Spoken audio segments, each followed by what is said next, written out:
So we got to go ahead and talk about part of this Diddy trial that involves Cassie and her husband specifically. Whereas part of Cassie's testimony in court, she alleged that back in 2018, after the fact that they had done broken up and she had already moved on with her life, dating a guy who's her now husband, Alex Fine, not only did she admit that in court and detailing a bunch of gory details involving a bunch of freak offs that she was forced into, a lot of weird stuff that was being done in those sexual acts, and of course, footage of Alex Fine himself storming out of the courtroom. How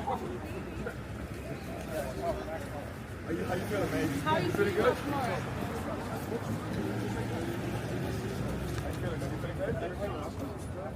Now, the crazy, insane part about all this is I've started seeing people try to turn on Cassie and try to make her seem like she's this awful, evil person because she took part in these things.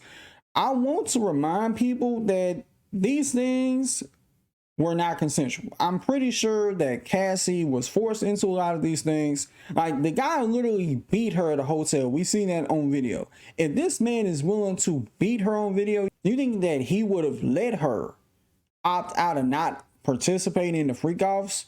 A man who's capable of being a monster and putting his hands on a woman is not gonna let a woman not do something that she don't want to do. And I've seen people try to, run with this idea that, oh, maybe Alex should divorce her.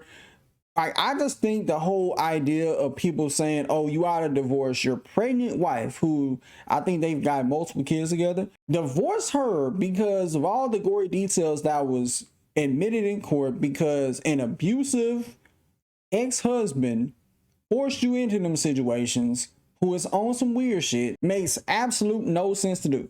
It just shows me a lot of y'all dudes on the internet are just too insecure.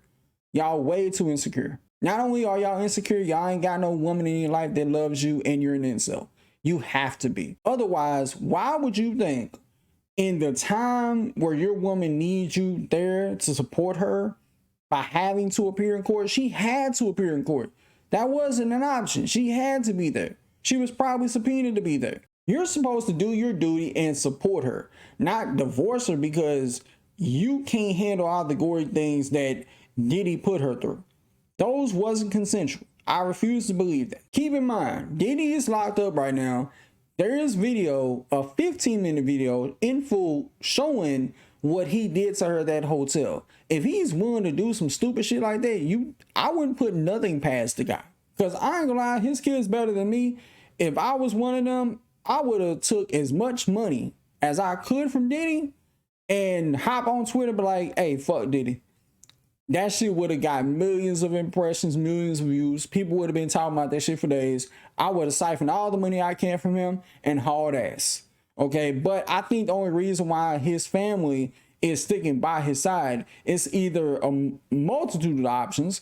Either A, it could just be, this crazy, insane loyalty, or B, they're fearful of him, or C, they got their own skeletons in their own closets that they don't want the world to know about. So they're looking at it like, we might as well be loyal to him, or else we gonna end up having our dirty laundry aired out everywhere. All in all, I do think this is a very wild situation, and I can't wait to hear the news that this man Diddy is going to serve life in prison. That's going to be a phenomenal day on Twitter. But with that being said, y'all let me know what you think about this wild mess in the comments below. Till next time, I'll catch y'all in the next video.